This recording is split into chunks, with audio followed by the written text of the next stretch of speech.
다음은 의상정렬입니다. 의상정렬은 토폴로지컬 솔트라고 하는데요. 사이클이 없는 방향 그래프에서 사이클은 시작 정점과 도착 정점이 같은 패스를 사이클이라고 한다고 했죠. 즉 루프로 만들어지는 루프가 형성되는 것을 사이클이라고 합니다.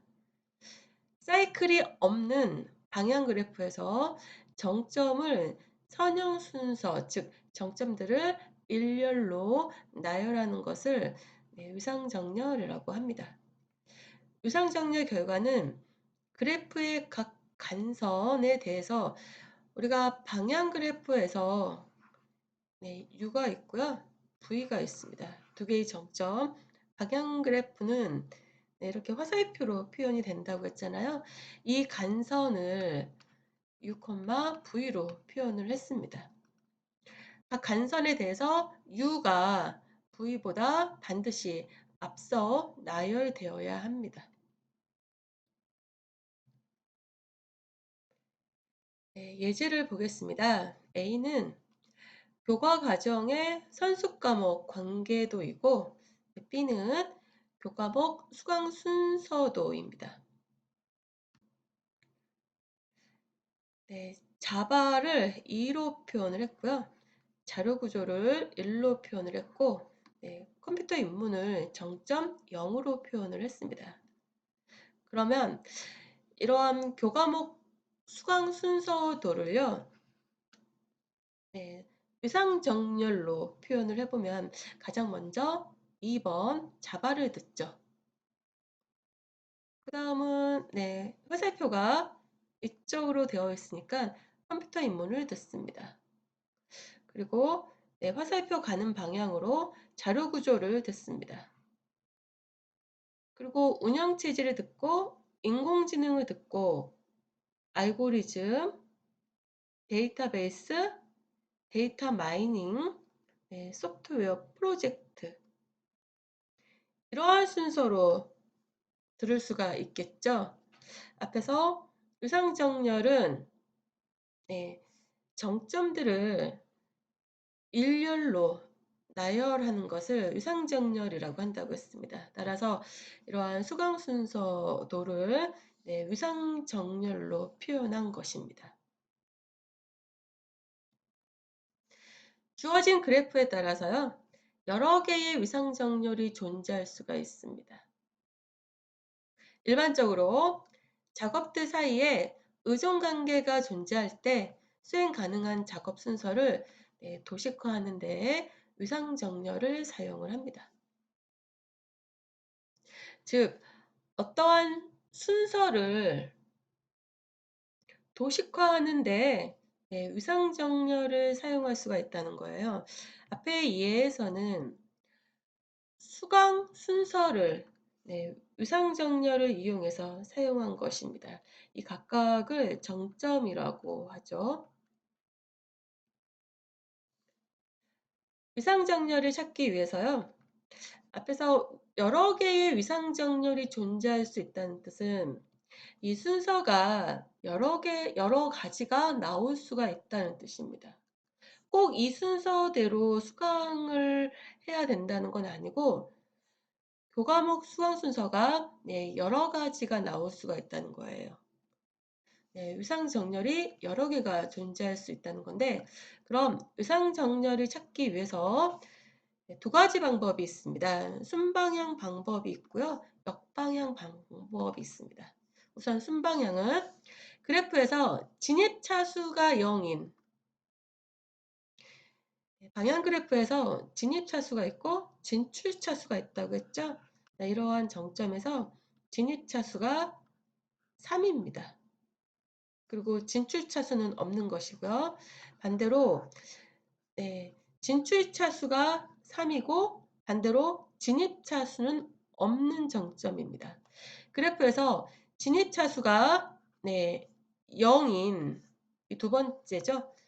정점 V로부터 시작하여 V를 출력하고 V를 그래프에서 제거하는 과정을 반복하는 방법을 순방향 방법이라고 합니다.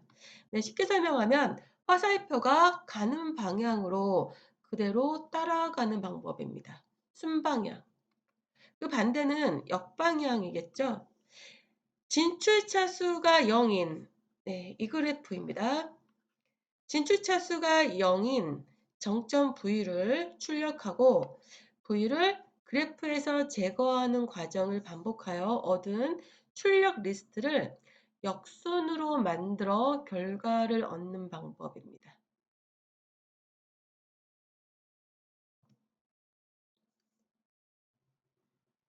순방향 방법은 각 정점의 진입차 수를 알아야 하므로 앞에서 순방향 방법은요. 진입차 수가 0인 정점부터 시작한다고 했잖아요. 따라서 진입차 수를 알아야 하므로 인접 리스트를 각 정점으로 진입하는 정점들의 리스트로 바꿔야 됩니다. 역방향 방법은 주어진 인접 리스트를 입력에 대해서 변형된 DFS를 수행하여 출력 리스트를 작성한 후에 리스트를 역순으로 만들어 위상정렬 결과를 얻을 수가 있습니다. 핵심 아이디어를 보면 DFS를 수행하며 각 정점 V에 인접한 모든 정점들의 방문이 끝나자마자 그 V를 리스트에 추가를 합니다. 리스트가 완성되면 이 리스트를 역순으로 만들면 되는데요. 이 역방향 방법의 핵심 아이디어입니다. V에 인접한 모든 정점들의 방문이 끝나자마자 그 V를 리스트에 추가한다고 되어 있죠. V가 추가되기 전에 V에 인접한 모든 정점들이 이미 리스트에 추가되어 있음을 뜻합니다. 따라서 리스트가 완성이 되면은 이 리스트를 역순으로 만들어서요. 위상정렬 결과를 얻을 수가 있습니다. 네, 토폴로지컬 솔트 클래스입니다.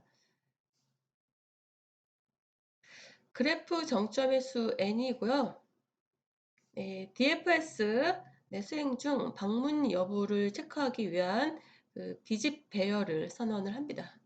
그리고 인접 리스트 형태의 입력 그래프 ADJ 리스트를 리스트 타입으로 선언을 하고요. 위상 정렬 순서를 담을 리스트 시퀀스 역시 리스트 형태로 선언을 하죠. 토폴로지컬 솔트 생성자고요. 리스트 t솔트 위상 정렬을 위한 DFS를 수행을 합니다. 여기서 이 부분이 참이라면, 즉 i번째 정점을 방문하지 않았다면 DFS 메소드를 호출을 하죠. 그리고 컬렉션의 리버스 메소드를 사용을 합니다. 리버스는 이 시퀀스를 역순으로 만들어주는 메소드입니다. 리버스. 라인 13의 t솔트 메소드는 DFS 메소드를 호출하여 그 DFS 클래스와 거의 동일하고요. 단지 이 부분 라인 15번에서 시퀀스를 역순으로 만들어 준다는 거. 자세한 코드는 설명하지는 않겠고,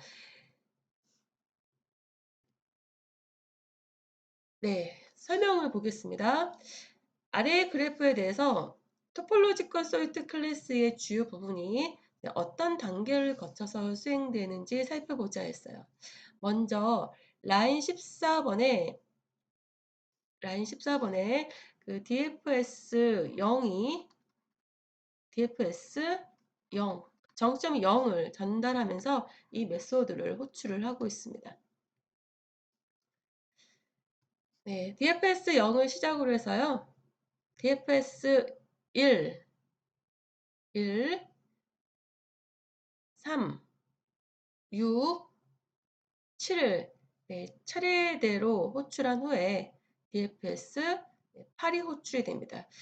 우선 DFS 0부터 그 다음에 1이 그 다음에 3이 그 다음 6이 7이 8이 호출이 되죠. 정점 8에서는 더 이상 인접한 정점이 없기 때문에 라인 20에 포루프가 수행되지 않고 라인 23에 시퀀스 애드 8 8이 수행이 되어서 8이 시퀀스에 가장 먼저 저장이 됩니다. 그 라인 23번을 보면은요. 이 부분이죠. 이 시퀀스에 add 메소드를 통해서 i를 추가를 하는데요. i에서 진출하는 간선이 더 이상 없기 때문에 진출 차수가 없기 때문에 i를 시퀀스에 추가를 합니다. 그런 다음에는 방문이 안 된 정점들이 남아 있죠. 시퀀스 add 8이 수행된 후에 DFS 메소드가 리턴된 뒤에 그 정점 7에 대해서 포루프에서 정점 7에 인접한 모든 정점들을 이미 방문했기 때문에 7이 시퀀스에 추가가 됩니다. 포루프에서 더 이상 방문 안 된 인접한 정점이 없으면 해당 정점을 시퀀스에 추가를 하고요. 최종적으로 라인 15에서 아까 리버스 메소드가 있잖아요. 라인 15에서 시퀀스를 역순으로 만들어 그 위상정렬 결과를 리턴을 합니다. 그럼 시퀀스를 역순으로 만들어 위상정렬 결과를 보겠습니다. 뒤에 위상정렬 2부터 시작하죠. 2, 0, 1, 4, 5, 3, 6, 7, 8 앞에서요.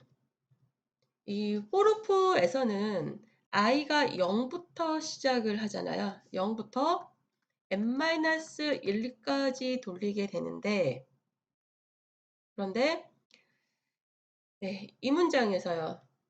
이 문장에서 더 이상 방문이 안 돼 인접한 정점이 없으면 그 해당 정점을 시퀀스에 추가를 하고 이 시퀀스를 역순으로 만들어서 이 시퀀스가 바로 위상정렬이 되는 거잖아요. 즉, 시퀀스에 추가된 순서의 반대가 바로 위상정렬 결과 앞에서 역방향 방법이 되는 겁니다. 순방향 방법은요, 그 개념이 참 쉽습니다. 진입차수가 0인 노드부터 이 화살표 방향으로 그대로 따라가면서 방문하면 되거든요. 근데 역방향 방법은 조금은 복잡한 방법입니다. 여기 보시면 V에 인접한 모든 정점들의 방문이 끝나자마자 V를 리스트에 추가를 하는데요. 비록 포르프는 0부터 시작이 되었습니다만 그 리스트의 시퀀스에 추가된 순서의 역순으로 출력이 된다는 것입니다. 그 결과가 바로 이렇다는 거예요.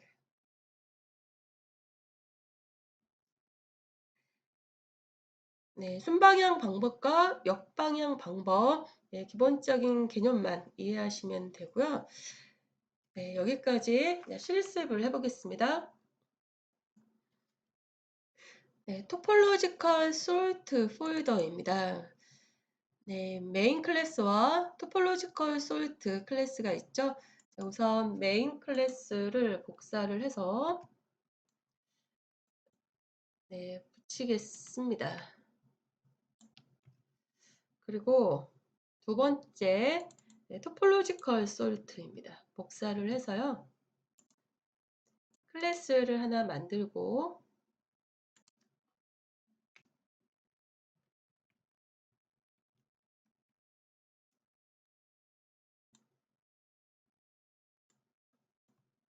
네, 붙입니다.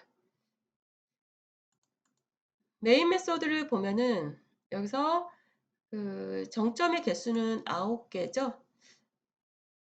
앞에 강의 자료에서요. 네, 이 그래프입니다. 이 그래프를 그대로 네, 구현을 해 놓은 리스트입니다. 네, 실습을 진행을 해보면 실행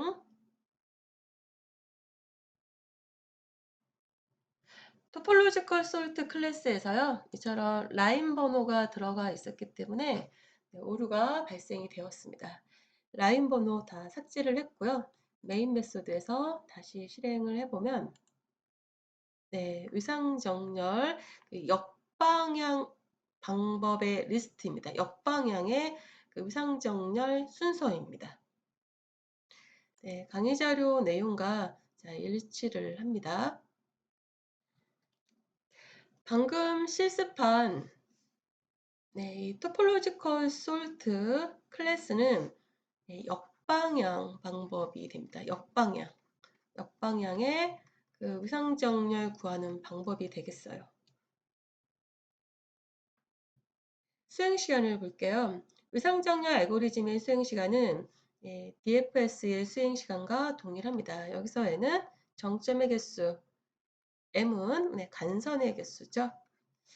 기본적으로 DFS를 수행하며 예, 추가로 소요되는 시간은 예, 정점을 리스트에 저장하고 모든 탐색이 끝나면 리스트를 예, 역순으로 만드는 시간과 같죠. 따라서 B고 N이 됩니다. 네, 위상정렬 알고리즘의 수행 시간은 이 두 개를 더해야 되기 때문에요. 네, 더해보면은 EN 플러스 M이 되잖아요. 여기서 상수는 네, 취급을 안 하기 때문에 B고 M 플러스 M이 됩니다.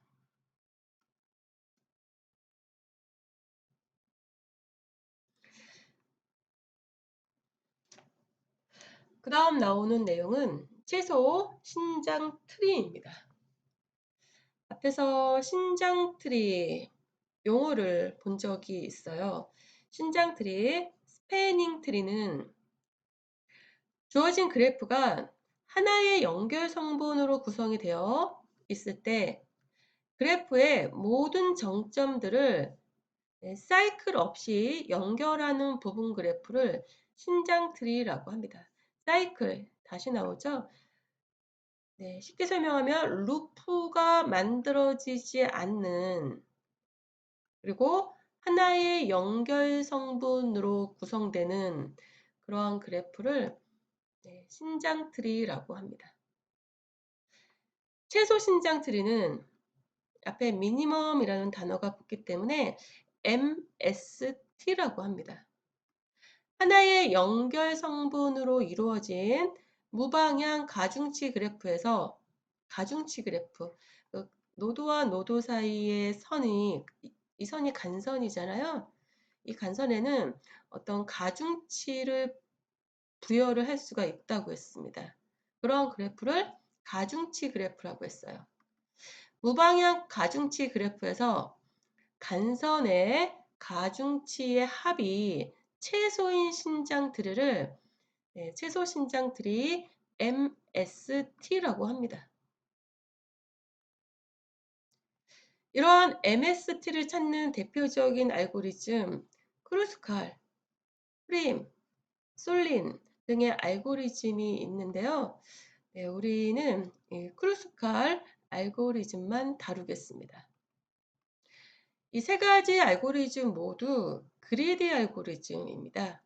그리디, 뭐 욕심이 많은 그런 뜻이죠.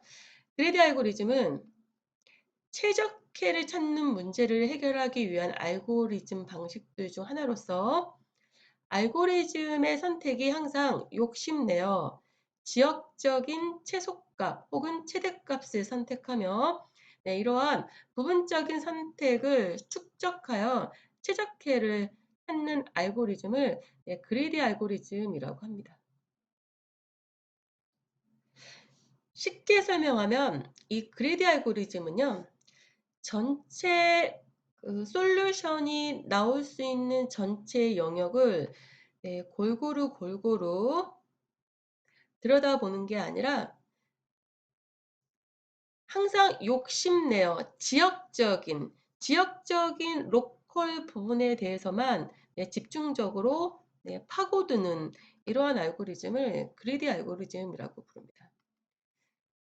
지역적인이라는 단어가 중요해요. 전체적인 영역을 탐색하지 않고 네, 지역적인 일부만 탐색하는, 그래서 최적해를 얻어내는 이러한 알고리즘을 그리디 알고리즘이라고 하는데, 그 채소 신장 트리를 찾는 대표적인 알고리즘 모두 다 이 그리디 알고리즘입니다. 네, 우린 여기서 크루스칼 알고리즘만 설명을 하겠습니다.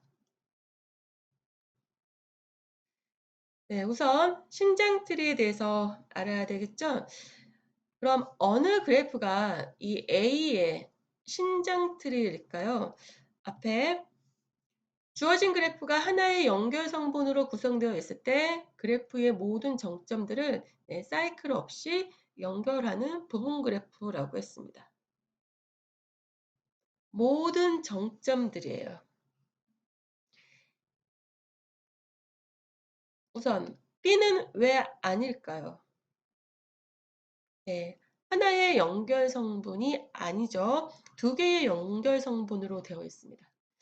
C는 왜 아닐까요? 네, 모든 정점들을 다 포함하고 있어야 되는데 여기서 4를 포함하고 있지 않죠? 따라서 아닙니다. 2는 왜 아닐까요? 네, 여기서 사이클을 만들고 있죠? 네, 사이클 없는 부분 그래프입니다. 따라서 A의 신장 트리는 D가 맞습니다. 노드의 개수가, 정점의 개수가 하나, 둘, 셋, 넷, 다섯, 여섯, 일곱 개죠. 하나, 둘, 셋, 넷, 다섯, 여섯, 일곱 개. 모든 정점들을 다 포함하고 있고 하나의 연결 성분으로 되어 있고 사이클이 없고 모든 조건을 다 충족하고 있기 때문에 신장 트리가 맞습니다.